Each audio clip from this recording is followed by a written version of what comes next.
can these days. I can't tell you how many artists have used my Machete Miracle microphone. I can't sing.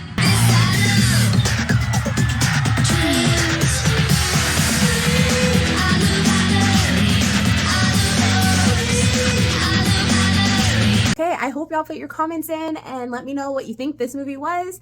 But this movie was Spy Kids 2, The Island of Lost Dreams. Y'all, I mentioned in another video that this was my favorite Spy Kids movie, and I 100% stand by that. This was the best Spy Kids movie, and rewatching it as an adult, I give it 2 thumbs up. thebomb.com. How I started this video, it was one of my favorite scenes, and basically it's like the end of the movie where they're all doing this singing part, and I did not know until I watched this movie this time around what the words to the song actually were, because in my mind, like, I never... Like, as a kid, I made up my own words, and I was like, oh, okay, this is perfect. And watching it this time around, I watched it with subtitles because I love watching movies with subtitles now. And so I did that, and then I realized what the words actually were, and I was like, dang. So growing up until today, in 2024, I thought that she was saying, dreams, I love, dreams, I love them. So go, dreams, I love. Dreams, I love them. Okay, that's what I thought she was saying. But the words she's actually saying, thanks to my subtitles, are dreams, isles of. Dreams, isles of lost. Y'all. I did not know that until today. And I had to pause it when I saw those words. And I was like, for all the years that I've seen this movie, I thought I was right and I was wrong. So I definitely learned something today, and I was like, dang. But just this movie brought back so many memories, and it was honestly my favorite Spy Kids. Growing up, we had the DVD at home, and the cool thing is every time we would watch this movie, we would always watch like that in part with music video. Then on the DVD, it also had a behind the scenes video where it was basically like the 4 kids. So Carmen, Junie, Gergie, and Gary Giggles, and basically the 4 of them. Like, the cool thing about this movie too is that it was 4 kids, and the behind the scenes video basically showed them getting closer together, their relationship, and how like they would go to school together when they weren't recording, how they would go and do fun stuff, how they would put pranks on the cast members, and it was just kind of cool. And so that I still remember watching that behind the scenes video like when I was a kid. I was like, oh my goodness, this looks so cool. And I love that video so much, just because I think for me, it showed that the people in this movie are like real people. They're like regular people like us. And I also kind of think that's why I think nowadays, I don't really think of celebrities as like, oh my goodness, it's I kind of just think of them as regular people who just happen to have more money than I do. So that, I think honestly, that behind the scenes video from Spy Kids 2 kind of got me thinking that way ever since I was a kid.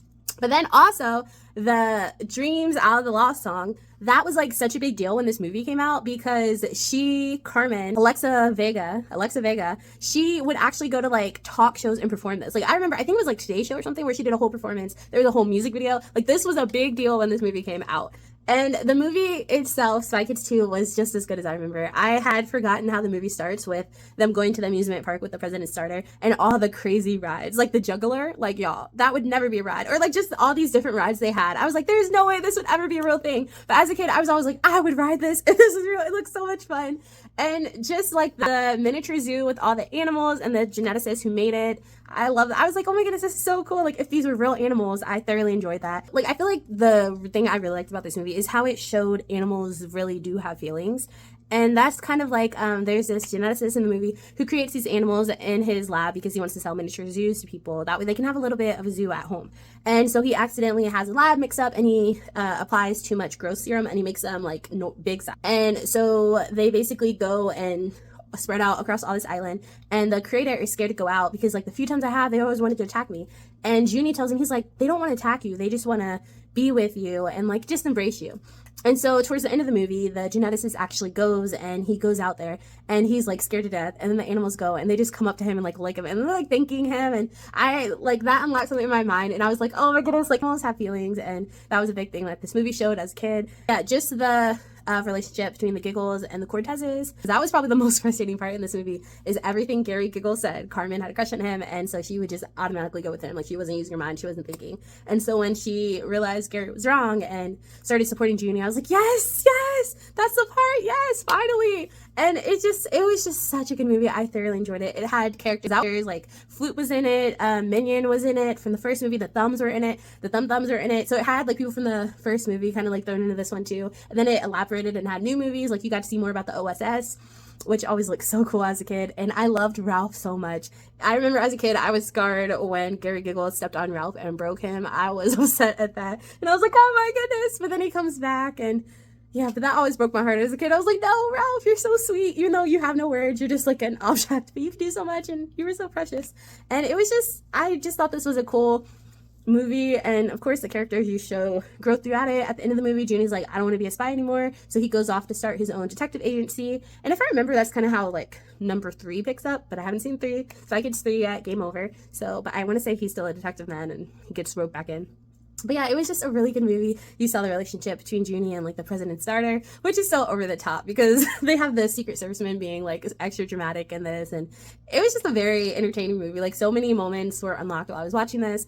I definitely think it has held up 2 stars, bomb.com. You should definitely watch it and enjoy it because it's kind of like you're reliving your childhood in this movie if you're obsessed with this like I was.